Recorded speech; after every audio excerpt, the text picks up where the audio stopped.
Welcome to NTD News Today. Here are today's top stories.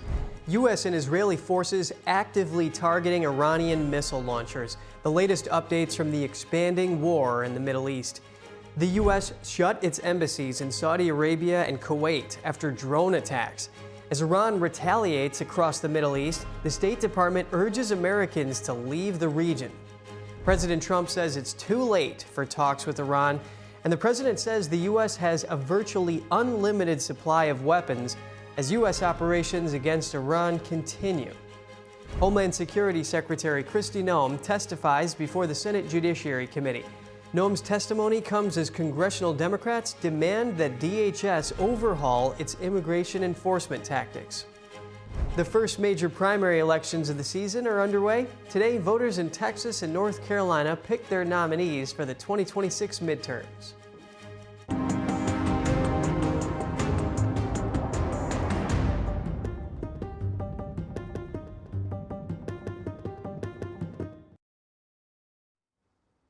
Today is Tuesday, March 3rd. You're taking a look at Beirut, Lebanon overnight there. And I'm Kevin Hogan. The war in the Middle East is expanding. Israeli forces are positioning themselves in southern Lebanon to fend off attacks by the Hezbollah terrorist group.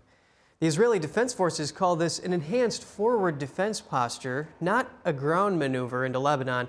They say they aim to create an additional layer of security for the residents of northern Israel so that they wouldn't have to evacuate their homes. This comes after Hezbollah terrorists launched rockets at Israel amid the war in Iran. Israel responded with a series of preventative strikes on Hezbollah military structure. And Israeli forces say Hezbollah will pay the price for aligning with the Iranian regime.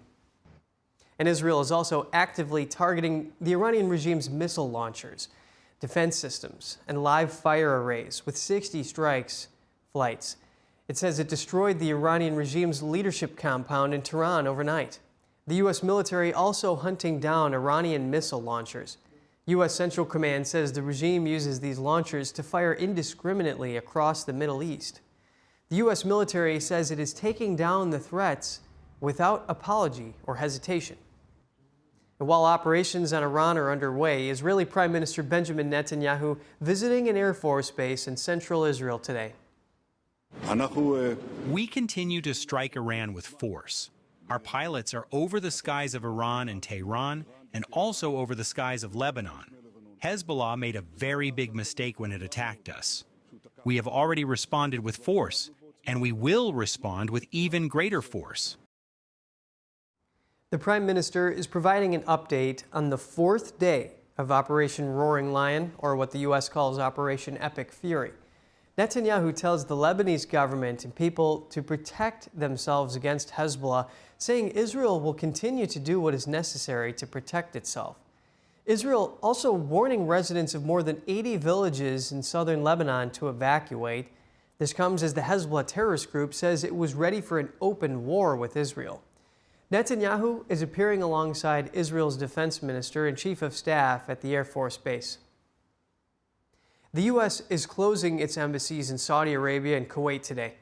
The U.S. Embassy in Riyadh is also warning of immediate missile and UAV threats over Dhahran, a city in the eastern part of Saudi Arabia, directing residents to shelter indoors. Dhahran is also a major administrative center for the Saudi oil industry. Black smoke was seen rising over Riyadh's diplomatic corridor, which houses foreign missions. The Saudi Defense Ministry said the attack appeared to involve 2 drones, but did not specify their origin. Hours later, the ministry said 8 drones were intercepted and destroyed. Iran has fired hundreds of missiles and drones at Gulf states hosting U.S. air bases, including the United Arab Emirates, Qatar, Bahrain, and Jordan. Most of the strikes appear to have been intercepted.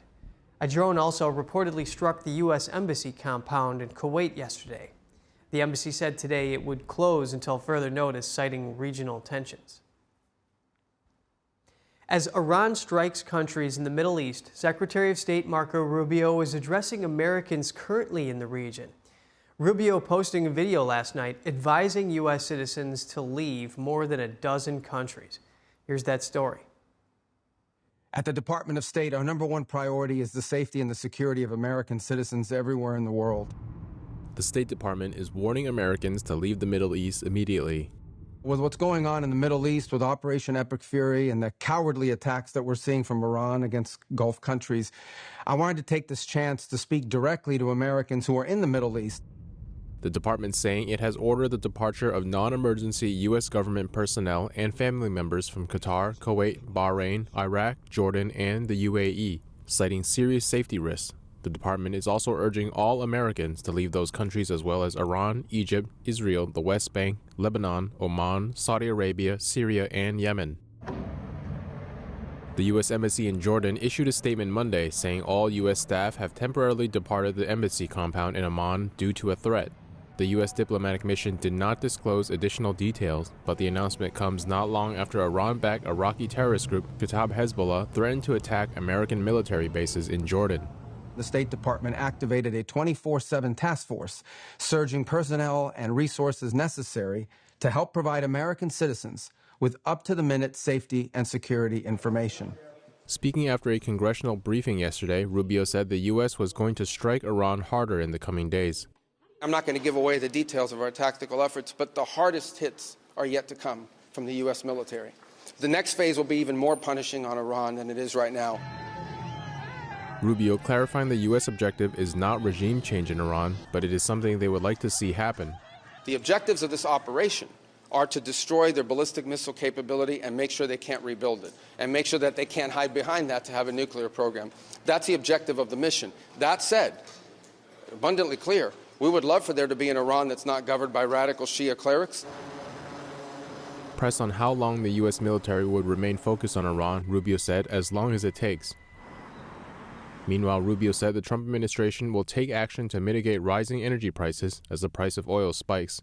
Rubio said Treasury Secretary Scott Bessent and Energy Secretary Chris Wright would announce the plans today. This terroristic regime, led by radical clerics, has the ability, potentially, to shut off 20% of global energy. That's the kind of leverage they have because of their Navy. We're going to destroy their Navy. But there is a plan in place. We anticipated this could be an issue. Energy prices surged after strikes by Tehran forced shutdowns of oil and gas facilities across the region and disrupted shipping in the crucial Strait of Hormuz. The U.S. Embassy in Israel says it is unable to evacuate or directly assist Americans departing Israel. Officials advise people to evacuate via the land crossing to Egypt in the Sinai Peninsula. The crossing will be open 24 hours a day. The news comes as regional air travel remains disrupted. U.S. Ambassador to Israel Mike Huckabee today saying the embassy is receiving a high volume of evacuation requests while staff remain sheltering in place.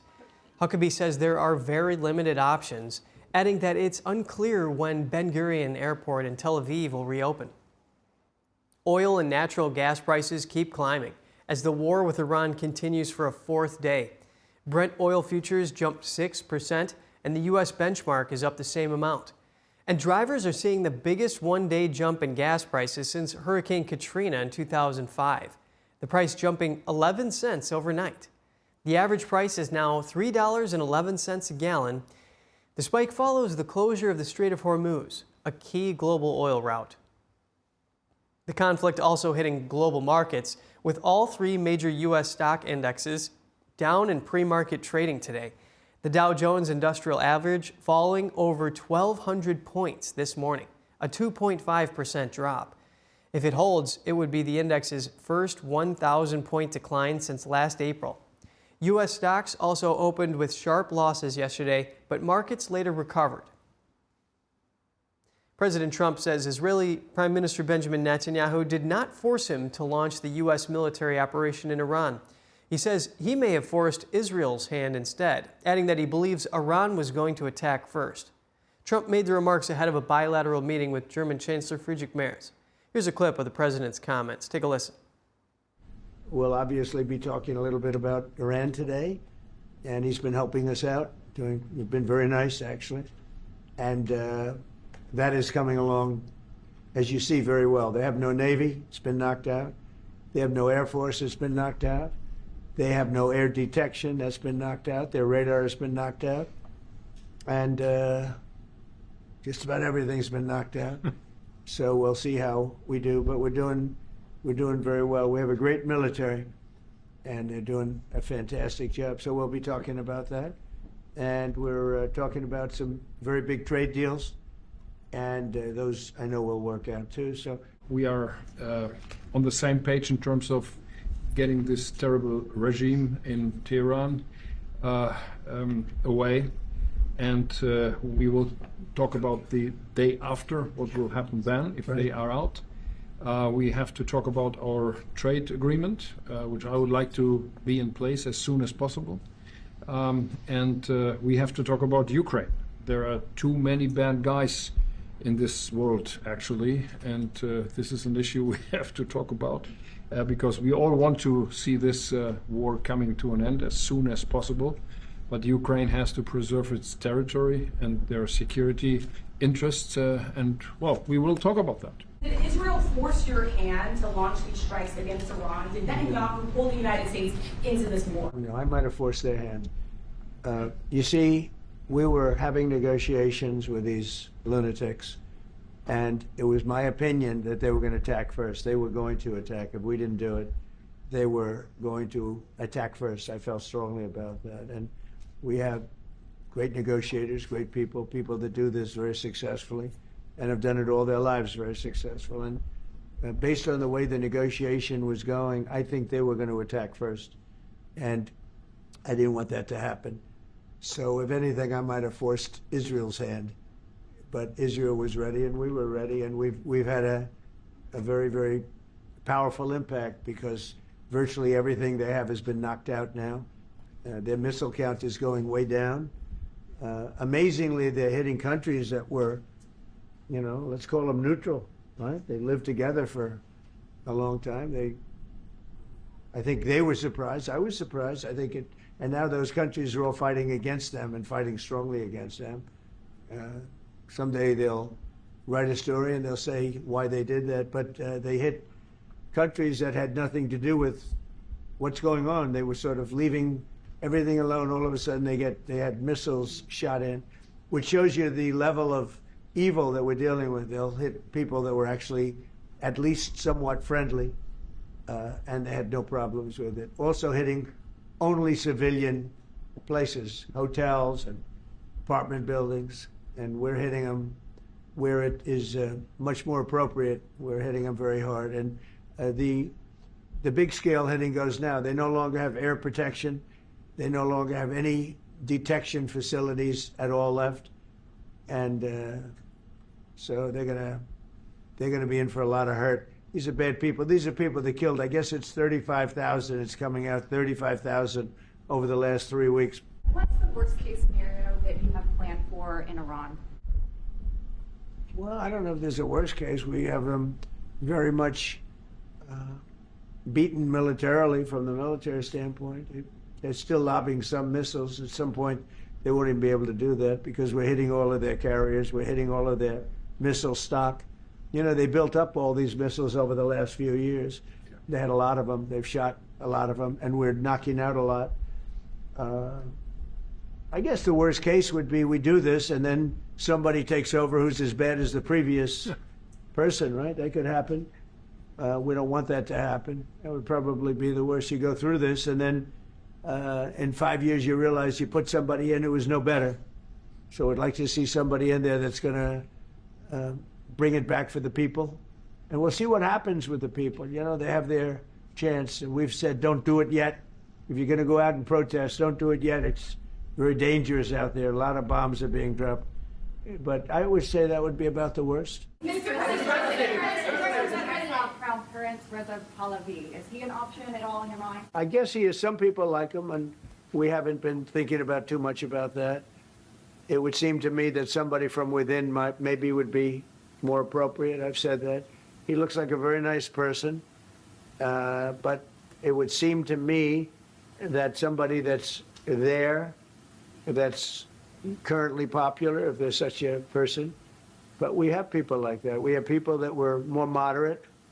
You know, these were radical lunatics, and you know what they get? They get nothing. All they do is kill people. Commercial air travel right now is severely restricted in the Middle East, and thousands of Americans are stranded. Why wasn't there an evacuation plan, and will you send planes to get people out? Well, because it happened all very quickly. We thought And I thought, maybe more so than most, I could ask Marco, but I thought we were going to have a situation where we were going to be attacked. They were getting ready to attack Israel. They were getting ready to attack others. You're seeing that right now. And a lot of those missiles that are hitting in, those are stationary. Those were aimed there for a long period of time at these other countries. So I think I was right about that. We attacked first. And if we didn't, it could have been, you know, look, we're really decimating them. They're being decimated.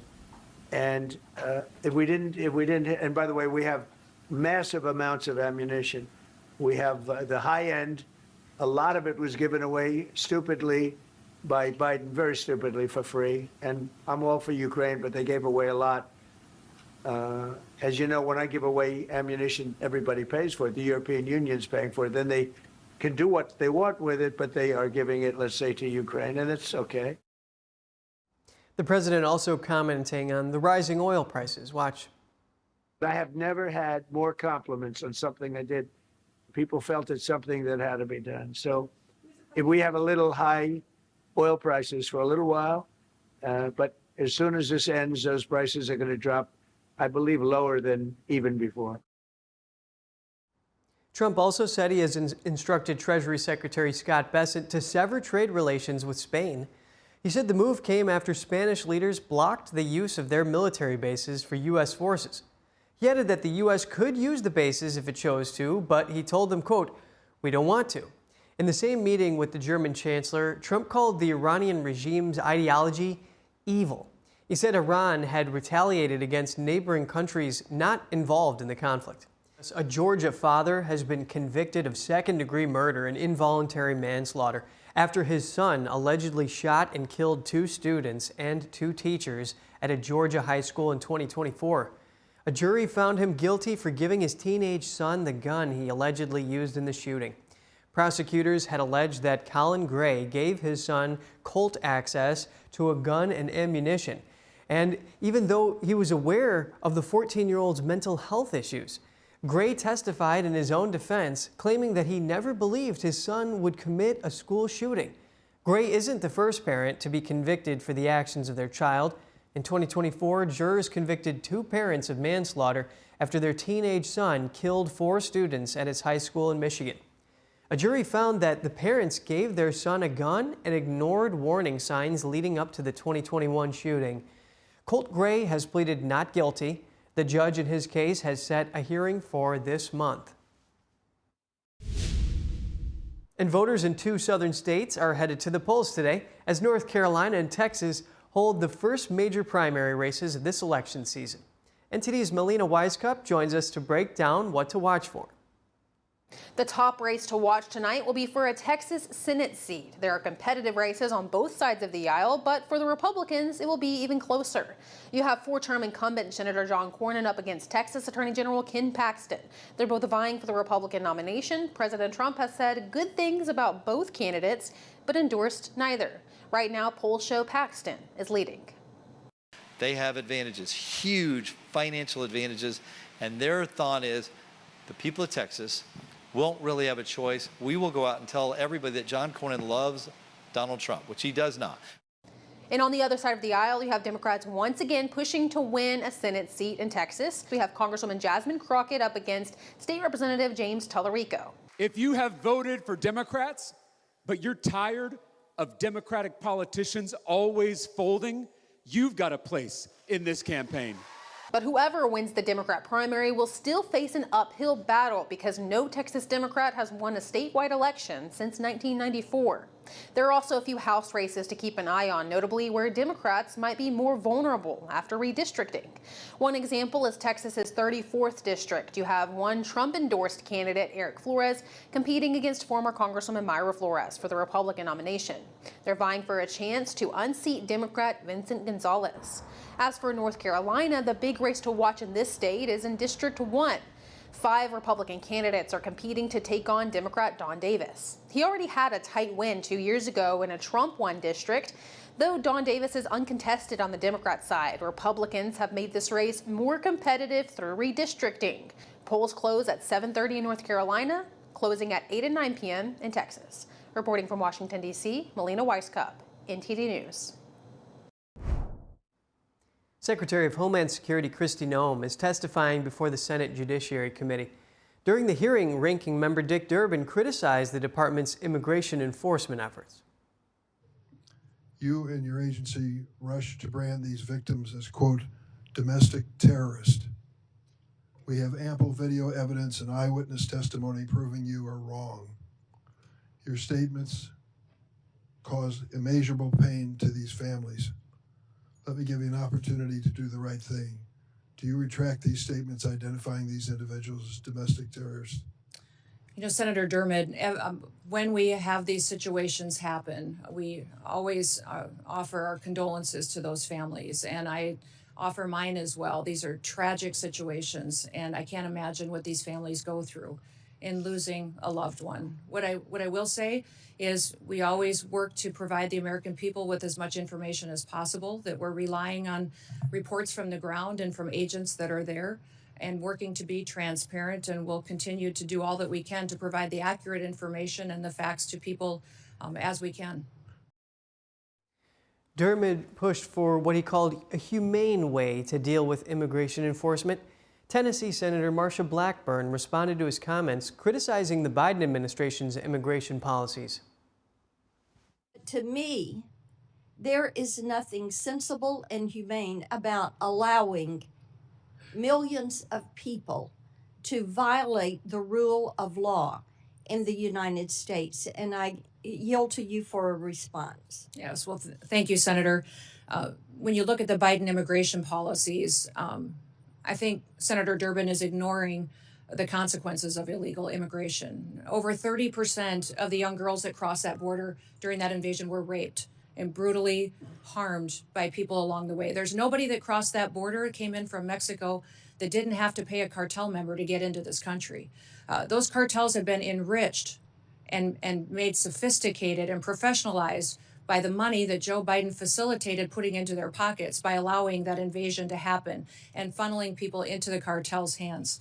I also would say that 4,000 people died during that invasion. When people were coming into this country, died because of the inhumane circumstances that were going on, from the heat that they were having to deal with, from drowning in the river. It was not humane what we saw being facilitated by the Biden administration. Noem's testimony comes as congressional Democrats demand that DHS overhaul its immigration enforcement efforts. Until that time, Democrats have refused to agree to new funding for the department. Republicans are pushing back, saying the DHS needs funding after the strikes in Iran and the FBI's warning of elevated threats here in the U.S. Noem is scheduled to testify before the House Judiciary Committee tomorrow. And President Trump says he will attend the White House's Correspondents Association dinner for the first time as president. Trump says he was asked very nicely to be honoree at this year's dinner. The president said he is accepting the invitation in honor of the nation's 250th birthday, adding that many of the correspondents now admit he is, quote, truly one of the greatest presidents in the history of our country. Trump declined to attend during his first term over his view that much of the media was unfairly biased against him. The president also did not attend in 2025, the first year of his second presidential term.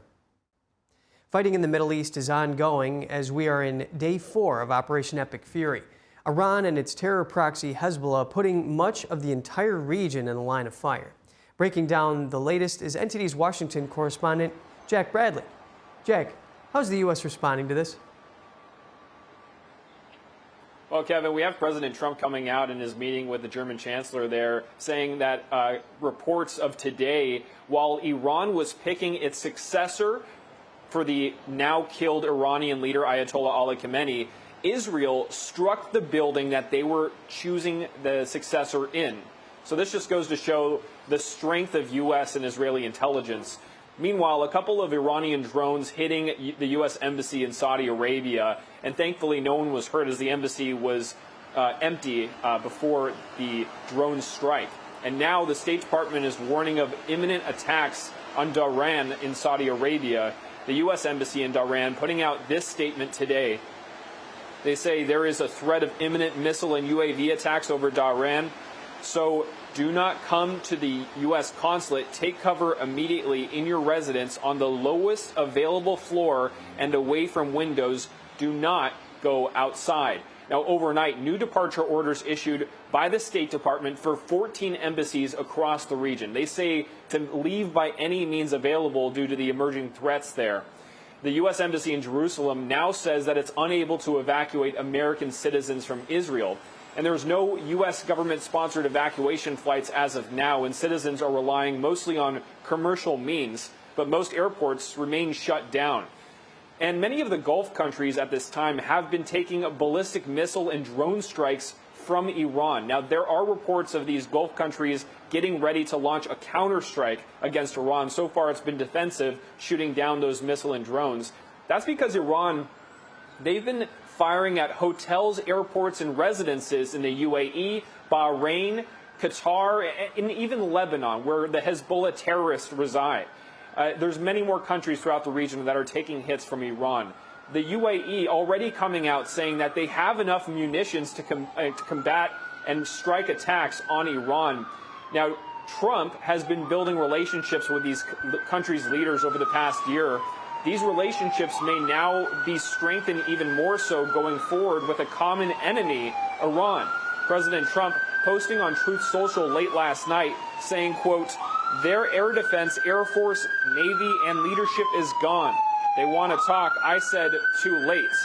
Now, he wrote in a separate post this: "The United States munitions stockpiles have, at the medium and upper medium grade, never been higher or better. As was stated to me today, we have a virtually unlimited supply of these weapons." He goes on to say that the United States is stocked and ready to win big. Now, there are a lot of these reports coming out of Americans being trapped in the region currently, and those that are currently, they should go to step.state.gov, and they can register there for the latest security updates for whichever region they are in the Middle East. Kevin.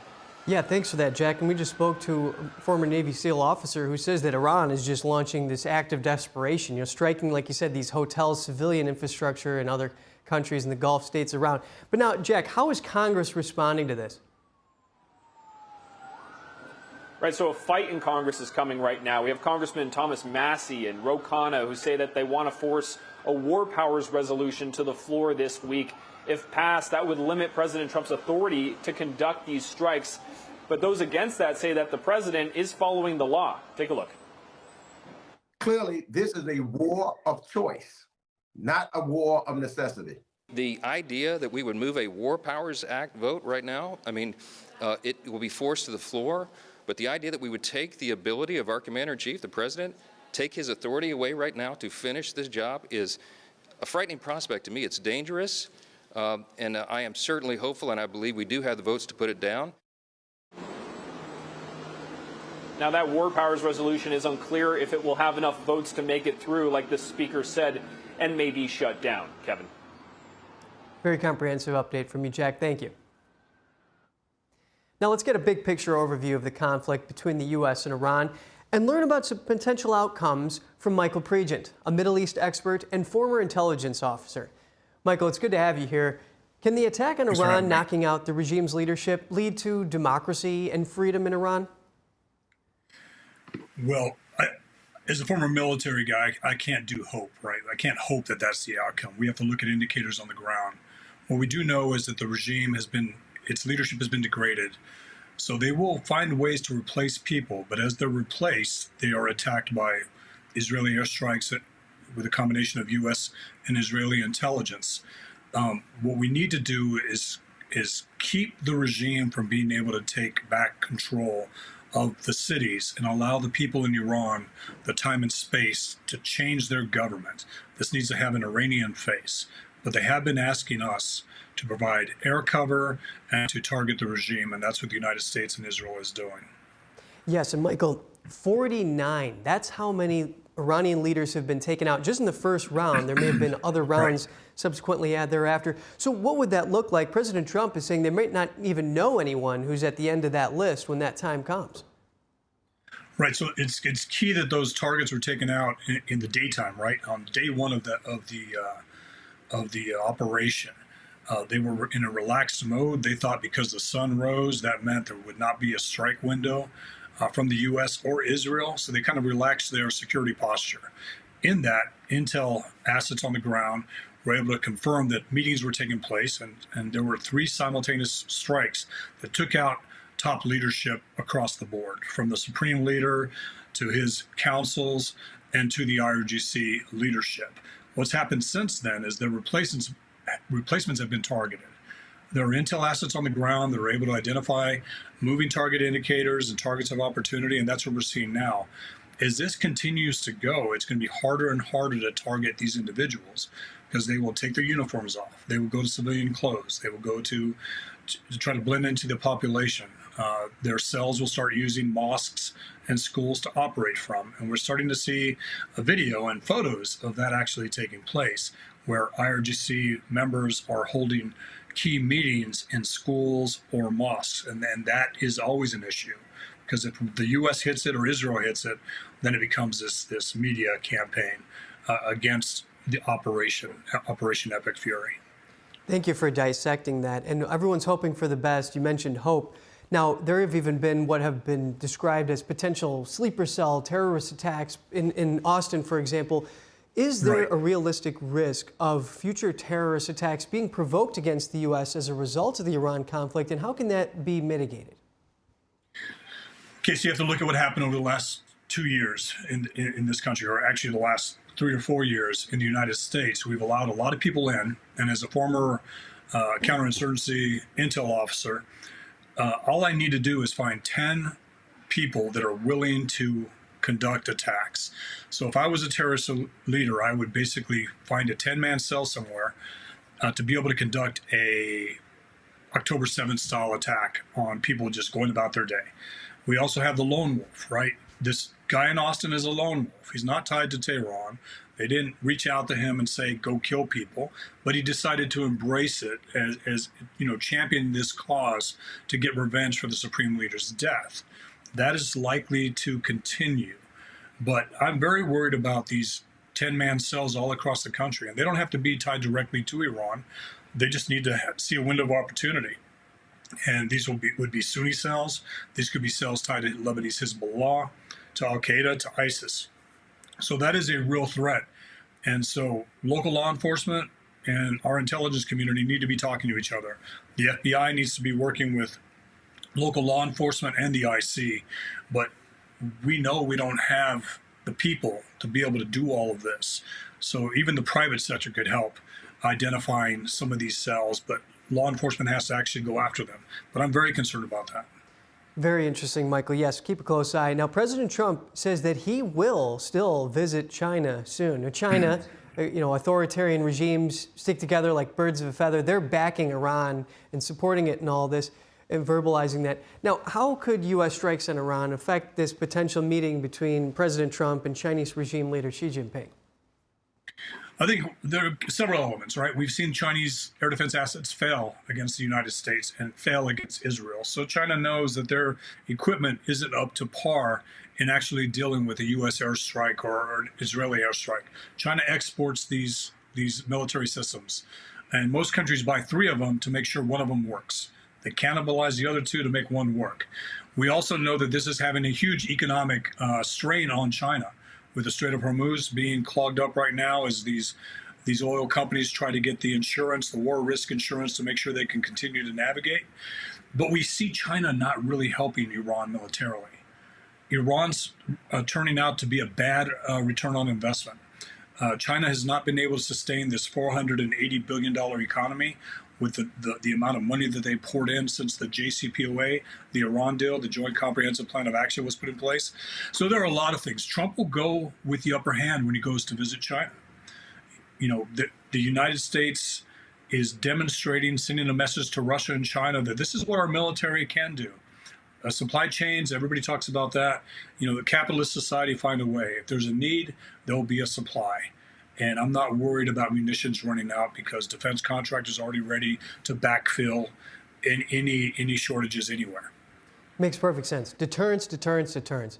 Peace through strength. We've heard that many times from the White House. Now, what needs to happen to ensure that this assault on Iran will lead to a safer Middle East and a safer world? If I'm not mistaken, in Iraq, you had a vacuum, you had a million people die, the advent of ISIS. How do we prevent all that and move forward in a constructive manner? Well, the goal needs to be that Tehran or the regime cannot fund terrorism, cannot continue to build its missile program, cannot continue to seek a nuclear weapon. We have to remember that the 20-year war in Iraq, the enemy of the United States, Al-Qaeda, the Shia militias, were all funded by Iran. In the 20-year campaign in Afghanistan, Iran funded the Taliban, the Haqqani network, and Al-Qaeda. So we need to be able to take that away. So if the president basically degrades their nuclear capability or decimates it, degrades their ability to advance their technology on ballistic missiles, and decimates their drone industry, then he can say the Middle East is safer. It's not going to be safe as long as the regime is intact. So regime change at the end of this, again, has to be organic, but that is the real goal. That is the goal of the Iranian people, and that is the goal of this military operation.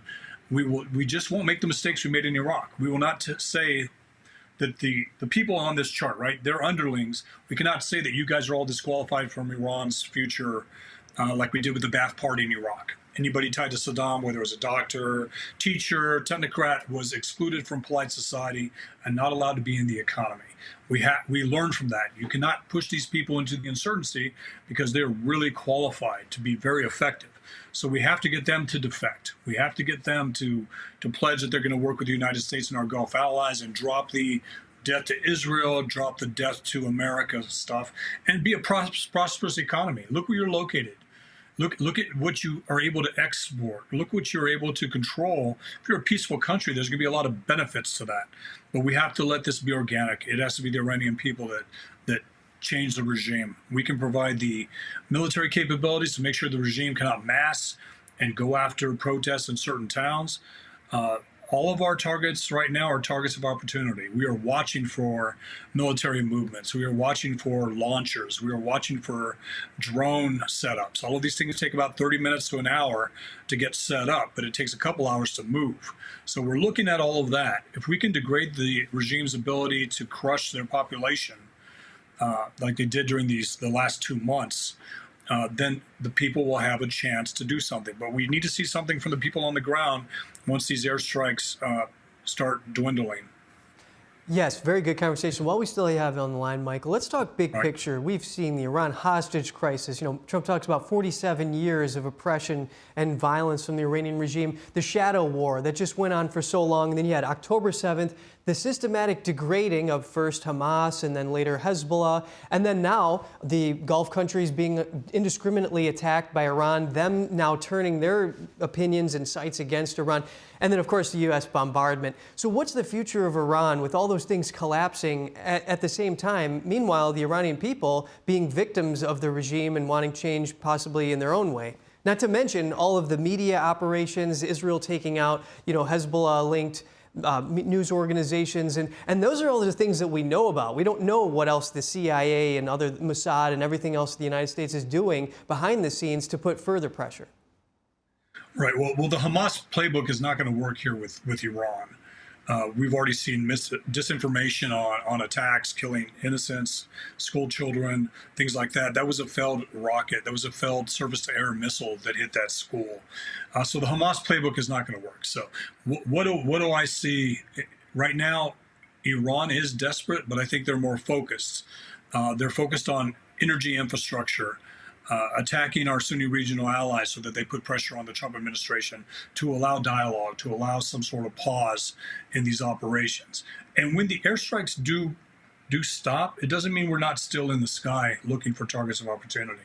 Our intel is able to identify key leaders. So there'll be a lot of things that we continue. My biggest concern is that the president decides to just stop and claim victory, short of actually allowing the time and space for the Iranian people to take back their government. That's my main concern, is that this doesn't continue and meet all of its objectives, that at some point it says this is good enough, let's stop.